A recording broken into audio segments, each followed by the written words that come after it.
Hello everyone, my name is Sciacchitano. Today I'm going to be telling you about exploring color theory with Josef Albers. So I'm going to tell you a little about him. He was born in 1888 and he passed away in 1976. He was a German artist and educator. He attended the famous Bauhaus in 1920, and then in 1925 he was the first student to be asked to join the faculty and eventually became a master.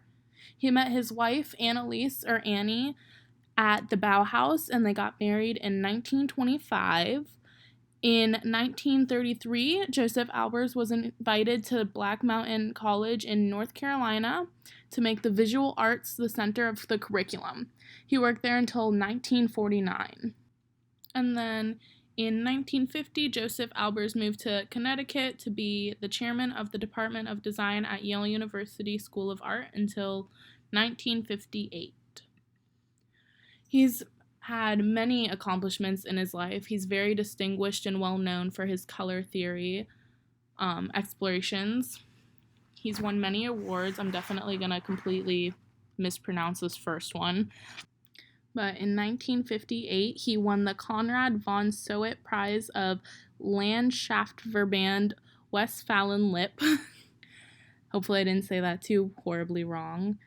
The next award he achieved was in 1964, the AIGA Medal of the American Institute of Graphic Arts, which I'm a graphic designer. I know how, what an amazing achievement that is.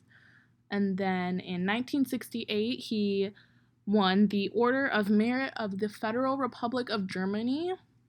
In 1973, he became a fellow of the American Academy of Art and Sciences in Boston. And then he also was awarded 14 honorary doctorates between the US, Canada, and Europe. So the thing he is most known for is his experiment in color theory.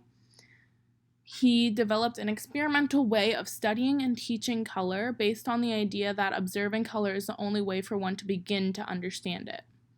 While at Black Mountain College, he used exercises asking students if they could get colors to do this or that, finding colors that could do what he's asking of them. He made 3 classifications of colors: passive, deceptive, and unstable. And most importantly, he discovered that color is relative and it can appear differently depending on the relationship to other colors surrounding it. Albers really did dedicate his life's work to color theory. He spent 25 years of his life, from 1949 to 1976, working on a series called Homage to the Square. He created over 2,000 paintings for this series. The goal of these paintings was to represent how color reacts in their environment. He also experimented with perception and shifting depths depending on the proximity and the use of color. The painting may appear as if it were receding backwards or as if it was coming out towards you. This example is my favorite to truly understand how these paintings work. In this series here, you can see that he used the same colors, but you can truly see how in different contexts they look completely different. And now finally, my specific painting from the series Homage to Squares, Soft Spoken. He only uses 4 colors: dark teal, a dark limeish green, a dark forest green, and lastly a dark indigo navy color. In this particular piece, he uses darker, more muted, analogous colors than in some of his other works in the series. All 4 of the squares are centered horizontally but sit a little bit lower on the painting vertically. It's slightly asymmetrical, but overall has a very balanced composition. To me, it feels as though the smallest muted navy square is receding deeper into space. This showcases how 3-dimensional atmosphere can be perceived through 2-dimensional format. Well, thank you guys so much for taking the time to watch my presentation.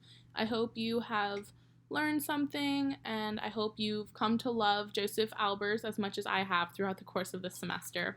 Thank you so much. Bye.